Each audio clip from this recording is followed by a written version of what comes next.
Hello नमस्कार दोस्तों, एक बार फिर से स्वागत है हमारे इस यूट्यूब चैनल पर आज आपका। और हम आपके लिए लेकर आए हैं आंसर की यहाँ पर इंग्लिश लैंग्वेज की। तो आप यहाँ पर देखना कि आपके कितने परसेंट सही हुए हैं। बिल्कुल पिछली जो आंसर की थी सेम उसी तरह से पिछली बार भी 98% सही आए थे। एक क्वेश्चन गलत हुआ था जो कि उनका कुछ आंसर अलग मानना था। ये हम नहीं कह सकते क्योंकि बोर्ड के अलग अलग कई बार देखे जाते हैं कि आंसर दूसरा बोर्ड कुछ मानता है उसी का आंसर, तो ऐसे एक आधा हो सकता है। तो एक्सेप्टेड जो आंसर की है वो आपके सामने मैं एक बार फिर लेकर आया हूं इंग्लिश की। आज का जो पेपर हुआ था 30 तारीख को, जो आपका 10:30 बजे शुरू हुआ था। तो चलिए शुरुआत करते हैं बिना देरी किए हुए। पहला क्वेश्चन क्या था, ये देखिए कि ओरल टीचिंग जो है वो रीडिंग और राइटिंग को लेकर थी कि ओरल टीचिंग जो है वो कहाँ पर नॉर्मली देखा जाए तो किस में ज़्यादा यूज होती है। वो ज़्यादा होती है डायरेक्ट मेथड में, क्योंकि इसमें तो ग्रामर ट्रांसलेशन मेथड में तो आपको पता है सारी चीज़ें ग्रामर से होती हैं। इसमें दो भाषाओं बाइलिंगुअल मेथड आपने पढ़ा होगा। तो ये तीनों ही आंसर नहीं है, फटाफट आप निशान लगा लीजिए। तो ये डायरेक्ट मेथड के अंदर ही क्या है, सारी चीजें बोल बोल के आपको सिखाई जाती हैं। एक टीचर काम करता है सारा का सारा, तो ये इस पर बेस्ड है। आफ्टर दैट अगर हम बात करें दूसरा, ये पहली बार ऐसा देखिए आपके सामने आया होगा, लेकिन कहीं ना कहीं ये प्रश्न भी इजी था। ठीक है ना दोस्तों, क्योंकि इतना भी मुश्किल नहीं था। इसमें एक बात ध्यान रखनी थी आपको, 62 जो नंबर क्वेश्चन है इसका आंसर है सी। कैसे? क्योंकि आपने कभी हमेशा देखा होगा लर्न एबिलिटी और टीच एबिलिटी को, अगर ये दोनों चीजें तो होती हैं, आप अंदाजा लगा सकते थे। इन दोनों में ये नहीं है, ना ही इसमें है और ना ही लर्न एबिलिटी। टीच एबिलिटी तो है लेकिन लर्न एबिलिटी नहीं है, तो ये दोनों वाला एक ही आंसर है। तो ऑटोमेटिक इसका आंसर ये हो जाएगा। ठीक है दोस्तों, बाकी बहुत से लोग इसमें कंफ्यूजन दिखा रहे हैं। आफ्टर दैट 63 नंबर जो क्वेश्चन था आपके सामने वो ये था कि विच of the following is not a movable organ, यानी नहीं है, मूव हिल नहीं सके। तो देखो जीभ होठ वगैरह वगैरह सब हिलते हैं, लेकिन आप एक बात बताओ, नाक से जब बोलते हो तो ऐसा कुछ होता नहीं है, क्योंकि चाहे आप जबाड़ा देखो वो भी हिलेगा। तो ये सब चीजें जो आपके ऑप्शन में दे रखी हैं तो ये हिलती हैं, तो इसलिए ये आंसर नहीं होंगे। और इसका सही आंसर क्या हो जाएगा? इसका सही आंसर हो जाएगा बी आंसर। ठीक है, नेजल वाला। उसके बाद है 64 number question, the system of pattern of arrangement. यानी अगर ये मैंने देखो मेरे जो वीडियो कराई थी ये उन्हीं में से ही है, और मैंने पहले भी कहा था देखो ये सिमेंटिक और सिंटैक्स वाला पढ़ के चले जाना। मैंने हर वीडियो में ये कहा था आपको बार बार, इसका आंसर क्या होगा? सिंटैक्स होगा। ठीक है ना, क्योंकि यहां पर क्या है, अरेंजमेंट ऑफ सेंटेंस है, मीनिंग नहीं है ये, वरना ये हो जाता। मीनिंग अगर जानना होता तो आपको इसमें चला जाते सिमेंटिक में। यहाँ सिमेंटिक नहीं, यहाँ पर बल्कि क्या है, स्ट्रक्चर है, स्ट्रक्चर बेस्ड है। आफ्टर दैट अगर हम बात करें 65 नंबर क्वेश्चन की, तो 65 नंबर क्या कहता है वो देखो। कोई लड़की है जो एक बात पर जोर देती है, वो क्या है कि वोकैबुलरी को पढ़ाना है। ठीक है ना, वोकैबुलरी को टॉट किया जाना चाहिए और स्ट्रक्चर को भी। तो लॉजिकल और पॉसिबल इन द क्लासरूम। तो ये अगर हम बात करें तो यहाँ पर कौन सी अप्रोच होगी? तो देखिए मल्टी लाइन अप्रोच इस तरह के वो नहीं है, स्ट्रक्चरल अप्रोच में भी ऐसा नहीं है, क्योंकि स्ट्रक्चर पर सारा ध्यान दिया जाता है उसमें। तो इसका आंसर होगा डी, स्पाइरल अप्रोच। ठीक है, इसका आंसर क्या होगा? डी आंसर इसका होने वाला है, स्पाइरल अप्रोच होगा।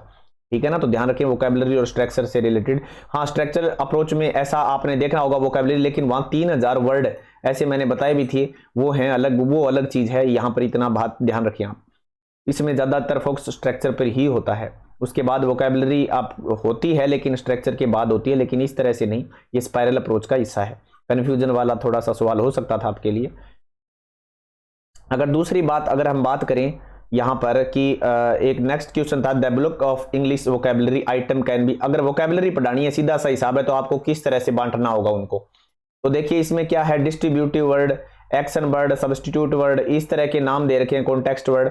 तो खैर इसमें से कुछ है, क्वालिटी वर्ड तो वैसे भी नहीं होता।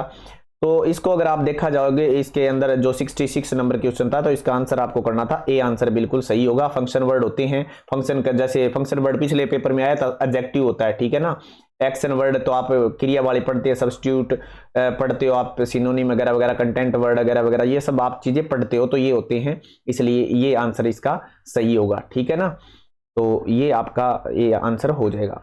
अगर हम बात करें 67 नंबर क्वेश्चन की, 67 नंबर क्वेश्चन में क्या था कि यहां पर आपसे पूछा गया, मिस्टर राव है वो एक इंस्टीट्यूट करते हैं, जोर देते हैं ग्रामर ऑफ यूज। ठीक है ना, ग्रामर के प्रयोग का। तो यहां पर क्या है, should be taught to the learner in the language classes. कौन सी होना चाहिए, फंक्शनल ग्रामर में होना चाहिए या फॉर्मल ग्रामर में। तो यहाँ पर बात है फंक्शनल की कि ग्रामर आपको चीजें ये देखनी है कि ग्रामर का किस तरह से काम करती है। देखो अब आप एडजेक्टिव पढ़ते हो तो एक वर्ड को पढ़ोगे तो वो एडजेक्टिव भी हो सकता है कई जगह, और कई जगह वो एडवर्ब भी हो सकता है। देखो आर्टिकल द एडजेक्टिव भी होता है और एडवर्ब का भी काम करता है, कई नॉमिनेटिव एडवर्ब की तरह काम करता है वो बहुत सी जगह। जैसे the poor should be helped, उस वाक्य में वो एडवर्बियल की तरह काम करता है। तो आप एडवांस इंग्लिश में जो मॉडर्न अप्रोच पढ़ोगे वहां इसका पता चलेगा। तो ये फंक्शनल ग्रामर का यहाँ पर आंसर हो जाएगा। ठीक है, ये कितने नंबर था हमारा? 67 नंबर क्वेश्चन था। चलिए अब हम बात करते हैं 68 नंबर क्वेश्चन की। ये देखो, अगर एक लर्नर खुद गलती करता है और बाद में खुद ही सही कर लेता है तो ये क्या है? ये है पोस्ट सिस्टमैटिक एरर। ठीक है ना, क्या है? Post systematic error. क्लियर हो गया मेरी बात? क्योंकि प्री का मतलब तो वैसे भी पहले ही होता है।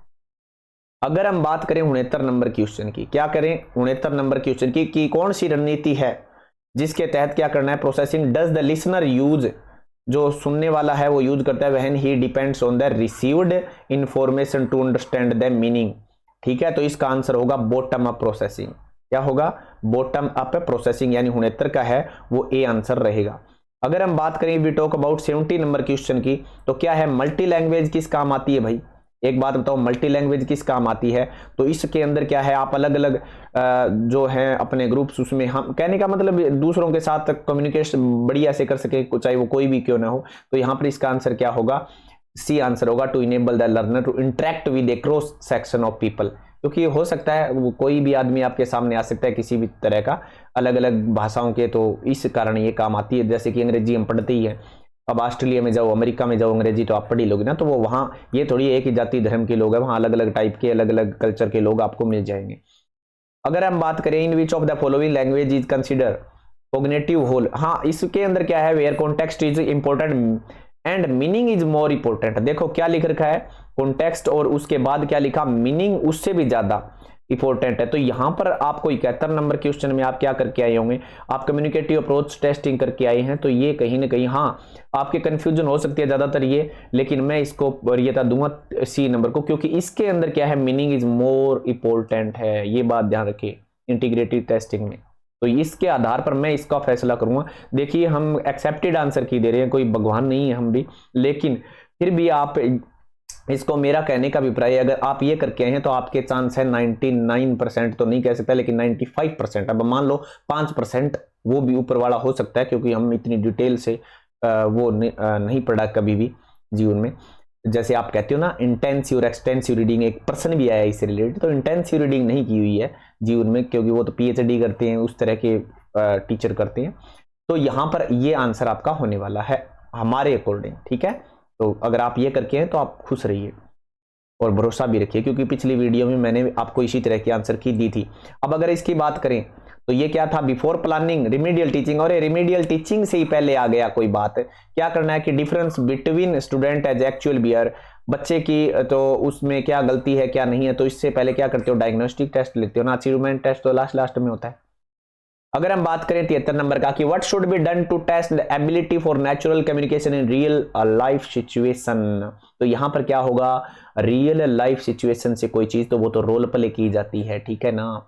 आफ्टर दैट अगर हम बात करें 74 नंबर क्वेश्चन की, that is in front of you, which type of question is, तो देखिए which type of reading should be encouraged for establishing culture contact. ओ क्या बात है, culture contact with great mind and in large. अब लोगों ने क्या बताया है इसको कि इंटेंसिव रीडिंग। एक बात बताओ, चलो एक्सटेंसिव और इंटेंसिव में मैं बात बता देता हूँ। इंटेंसिव होता है एक ही टॉपिक पर गहन अध्ययन करना, एक्सटेंसिव होता है थोड़ी थोड़ी जानकारी, सारी ले लो, मजे में पढ़ो, किताबें पढ़ो, अखबार पढ़ो, बुक्स पढ़ो, जो दिल में आया वो पढ़ लिया, मजे के लिए पढ़ना।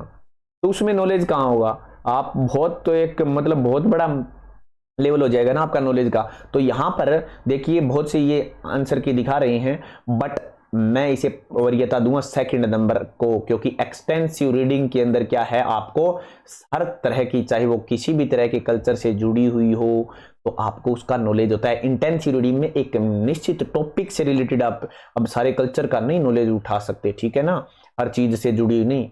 तो यहां पर आपको क्या है? कल्चर कॉन्टैक्ट के अगर बेस से देखा जाए एक्सटेंसिव रीडिंग, मैं इसको प्रेफर करूंगा। हालांकि इसको ए भी मान रही हैं बहुत से जो हैं, यहां पर आप देख लेना चाहिए वीडियो अलग अलग की, लेकिन देखो अपना अपना विचार है सबका। 75 नंबर क्वेश्चन क्या कहता है? Mister Namita is concern about indistinct and shabby handwriting. अगर गंदी राइटिंग है तो क्या करोगे, उसको सुधार करना है आपको, तो कैसे करोगे भाई?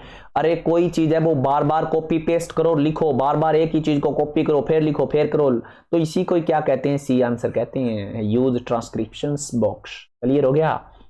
क्लियर हो गया ना? क्योंकि मोटिवेट करने से लिखाई साफ नहीं होगी भाई, एक्सरसाइज, अभ्यास करत करत अभ्यास जड़मती होते सुजान, इस तरह से होगा। अगर हम बात करें 76 नंबर क्वेश्चन की, अकॉर्डिंग टू द ऑथर सॉफ्टवुड्स क्या है, तो आपने पैसेज पढ़ ली होंगी सॉफ्टवुड्स क्या है। तो यहां पर आंसर होगा इसका डी, 1 2 3 तीनों ही है, ठीक है ना? क्या है? तीनों ही है। जो 76 नंबर आंसर है उसका डी आंसर हो जाएगा।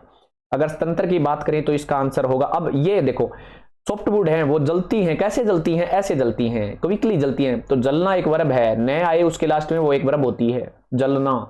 जलना वर्ब के बारे में कोई चीज एक्स्ट्रा इंफॉर्मेशन दे उसी को क्या कहते हैं? ऐड वर्ब, यानी वर्ब में कुछ ऐड कर दिया, इसी को ऐड वर्ब बोल दिया। आगे देखो 78 नंबर, ठीक है। 78 नंबर क्या कहता है वो भी देख लो क्वेश्चन नंबर। तो 78 नंबर क्वेश्चन कहता है कि भाई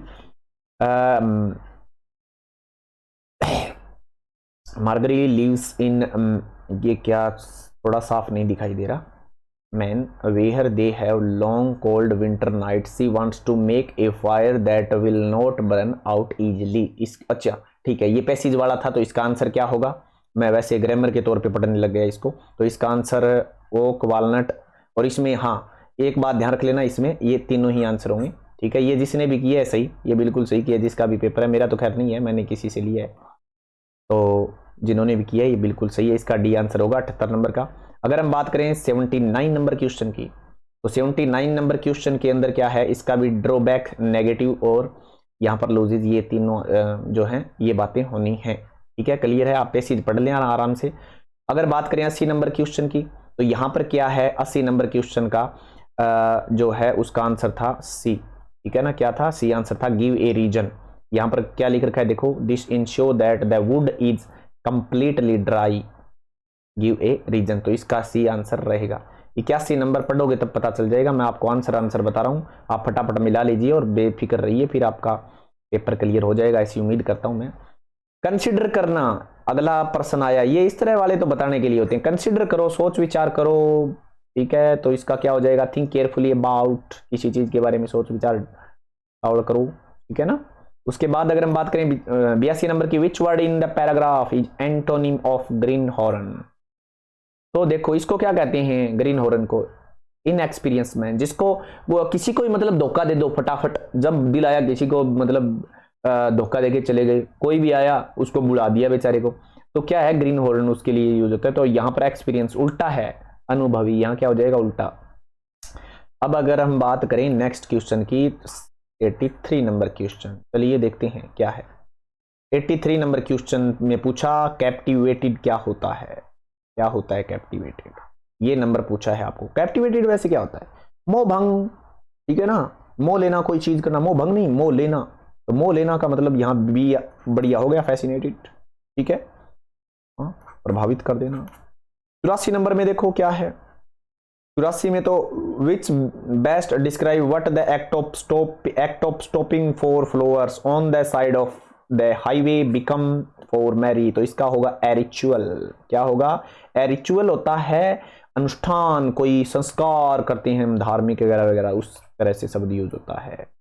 अगर हम बात करें 85 नंबर क्वेश्चन की, तो लूसिड, वैसे एक और है इंग्लिश ब्रिटेन में, ये दो तरह से है, लूसिड और लूसिड, क्योंकि पैक एस एच की ध्वनि आती है और लग जाए ईडी तो उसको टै में बोलते हैं, लेकिन यहाँ ईडी नहीं है, ओनली डी है, तो लूसिड, ठीक है। ये मैंने पिछली वीडियो में बताया था। तो लूसिड का मतलब क्या होता है ये आप ध्यान रखें। और हम यहाँ क्या करेंगे, इसका क्या पूछा? एंटोनियम पूछा है। एंटोनियम में क्या होगा? यहाँ पर होगा कंफ्यूज्ड होना, कंफ्यूज्ड होना। क्लियर है? कंफ्यूज नहीं होगे आप, ठीक है, होना भी मत कभी। तो एंटोनियम उल्टा पूछा है, कंफ्यूज होना, तो यहाँ कंफ्यूज नहीं होगे फिर।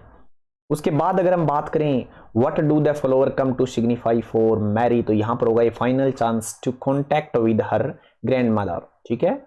आफ्टर दैट अगर हम बात करें 87 नंबर क्वेश्चन की, that is in front of you, it was a chilly morning. देखो ए आर्टिकल एडजेक्टिव है, ये क्या है? मॉर्निंग कैसी है? चिली। नाउन के बारे में कुछ बताए, वो क्या कहलाता है? एडजेक्टिव। ऐड कर देना, ठीक है ना। नाउन में कुछ ऐड करना, एडजेक्टिव हो गया, वर्ब में कुछ ऐड कर दो, एडवर्ब हो गया। अब इसकी बात क्या पूछा है कि each time Mary placed the flower in the picture her grand mother as eyes would light up and they would have a splendid conversations. The word light up कहां है, देखो ये रहा, आंखें, वुड। अब एक बात सुनो, यहां वुड है, वर्ब है, ये एक क्या है, मॉडल है। मॉडल के साथ क्या आएगी, first form of any verb आएगी। अब वर्ब के साथ क्या आ गया, प्रीपोजिशन आ गया। वर्ब और प्रीपोजिशन जुड़ जाए तो वो क्या कहलाई जाती हैं, फ्रेजल वर्ब कहलाई जाती हैं। क्लियर आंसर, बी आंसर होगा। 89 नंबर क्वेश्चन को देखो, based on the things Mary and her grand mother did when she was a child it can be understood that Mary as grand mother.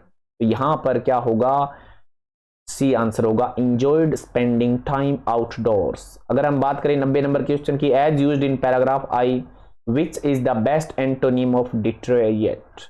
तो इसका मतलब क्या होता है, इसका मतलब होता है भाई बिगड़ना। क्या होता है, बिगड़ जाना, कोई चीज बिगड़ गई, तो इसका मतलब इंप्रूव का मतलब होता है सुधरना, सुधरना। क्या होगा, सुधरना होगा। ठीक है, तो दोस्तों आशा करता हूं आपको इसके अंदर बहुत सी अच्छी जानकारियां मिली हुई और आप जरूर सक्सेसफुल करोगे, मेरी यही कामना है। फिर मिलते हैं एक नई वीडियो के साथ। Thank you, have a nice day.